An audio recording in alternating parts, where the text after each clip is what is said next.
Okay, so we're diving in deep today. We are. We're going to do a deep dive into the Cancer zodiac sign. Always fun. But before anyone runs away thinking, oh no, not horoscopes, this is really more about, the imagery and symbolism and how we use those to understand personality. Yeah, and it's fascinating how astrology uses these like archetypes, right? To capture like different facets of human nature. And we've got some pretty evocative material to work with here. Oh, yeah.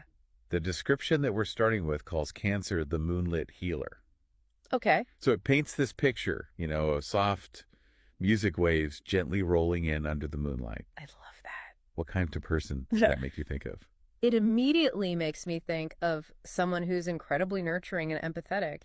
Cancers are often known for their caregiving qualities, their deep well of compassion. And I think that kind of gentle strength really comes through in that imagery.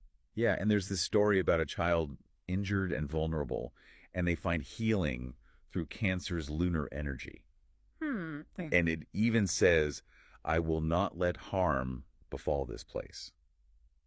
That's pretty powerful. Yeah, it is. And it's really interesting how that ties into the core strength of the Cancer archetype, I think. It's not about physical power, right? It's about the strength of the heart, that deep, unwavering willingness to protect and nurture others. So taking that out of the abstract then into how it plays out, like in real life, would we see that as fierce loyalty? Yeah. Always defending their loved ones no matter what. Exactly. I think so. Cancers are often described as like the defenders of their chosen family. Okay. The ones who create safe spaces for those they care about.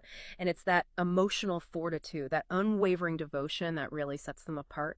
Okay. So we keep seeing this moon imagery pop up. We do. We've got the moonlit healer. Yeah. We've got the lunar energy. Yeah. What's the connection there? Well, if we look at like traditional associations, right? The moon is connected to emotions, intuition, and the subconscious. It kind of like ebbs and flows, just like our inner world. Yeah. So it makes sense that Cancers ruled by the moon would be so deeply in touch with their own feelings and those of others. That's a really interesting point. Yeah.